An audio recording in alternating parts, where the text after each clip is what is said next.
Praise the lord. ఈరోజు దేవుని వాగ్దానము సామెతలు 10వ అధ్యాయం 16వ వచనం. నీతిమంతుని కష్టార్జితము జీవదాయకము, భక్తిహీనునికి కలుగు వచ్చబడి పాపము పుట్టించును.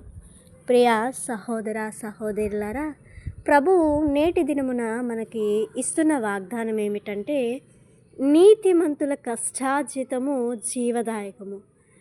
అంటే నీతిమంతులమైన మనము దేవుడు ఎందుకు కష్టార్జితం గురించి చెప్తున్నాడు అని మనం గ్రహించాలి. కష్టార్జితము అంటే మన యొక్క విశ్వాస జీవితము ఎలా ఉంది అనేది ప్రభు చూస్తూ ఉన్నాడు. మనము దేనికి వారసులు అయ్యాం? ఆయన పిల్లలుగా మనము నిత్య జీవమునకు వారసులమై జీవిస్తున్న మన జీవితంలో ఎన్ని ఒడిదొరికలు ఉన్నాయో, ఎన్ని దేవునికి ఆయాసకరమైన జీవితాలు ఉన్నాయో ఒక్కసారి దేవునిలో రక్షింపబడ్డాం, దేవునిలో జీవిస్తున్నాం. అయినప్పటికీ కొన్ని తడబాట్లు మనలో ఉన్నాయేమో, అవి సరిచేసుకోవాలి. ప్రభు అదే అంటున్నాడు, కష్టార్జితము జీవదాయకముగా ఎప్పుడు మార్చబడుతుందంటే, మనం ఎప్పుడైతే దేవుడు చెప్పిన రీతిగా, దేవుడు ఏ విధంగా తన శిష్యులకు చెప్పాడో, ఏ విధంగా ధర్మశాస్త్రము ఏ విధంగా బోధిస్తున్నదో అలాగ జీవించిన ఎడల మన జీవితము జీవదాయకంగా మారుతుంది. మన జీవితము నిత్య జీవమునకు వారసులుగా మనం చేయబడతాము అనేది ప్రభు సెలవిస్తూ ఉన్నాడు. అలాగే భక్తిహీనకు కలుగు వచ్చబడి పాపము పుట్టించును. భక్తిహీనులకి ఏంటంటే, వాళ్ళకి ప్రాస్పర్టీస్ ఉండవు, వాళ్ళు ఏదైనా చేయొచ్చు. అంటే పరిశుద్ధాత్మ దేవుడు వాళ్ళు సంచరించడు కనుక వాళ్ళు ఏం చేస్తారంటే పాపమునకు ఎక్కువగా ప్రోత్సాహం ఇస్తూ పడుతూ ఉంటారు.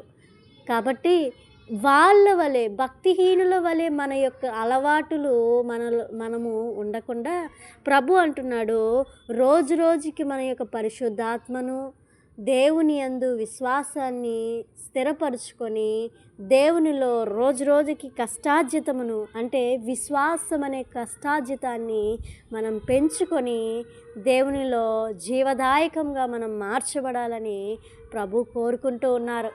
గనుక మనం ఎలాగ ఉన్నామో, ఏ స్థితిలో ఉన్నామో ప్రభు చూస్తూ ఉన్నాడు. గనుక ఏ స్థితిలో ఉన్న ప్రభుని సంతోషపెట్టు, ప్రభుని ఆనందించు. ప్రభులో సంతోషం ఉన్నది, ఆనందం ఉన్నది అని ప్రభు సెలవిస్తూ ఉన్నాడు.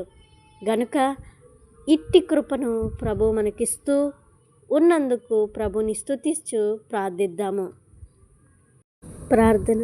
ప్రేమ నమ్మకమైన మా దేవ, సర్వోన్నతుడా, నీకు స్తోత్రములయ్యా.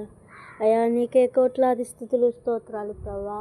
అయా తండ్రి, ఈ యొక్క నేటి వాగ్దానాన్ని, నేటి దినాన్ని మాకు అనుగ్రహించావు, మీకు స్తోత్రాలు ప్రభువా.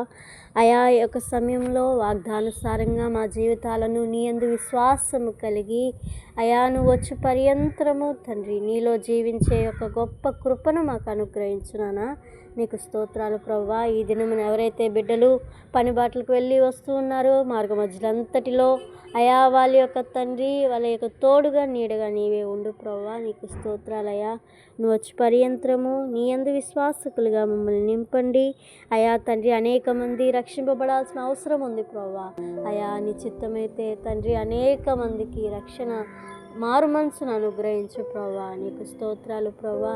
నీకే అన్ని విషయాలు నీవే కృప చూపించమని వేడుకుంటూ అయా ఈ వాక్యానుసారంగా ప్రతి బిడ్డ నడుచుకునే కృపను అనుగ్రహించమని వేడుకుంటూ నజరేయుడైన యేసుక్రీస్తు నామమున ప్రార్థిస్తున్నాను తండ్రి. ఆమేన్.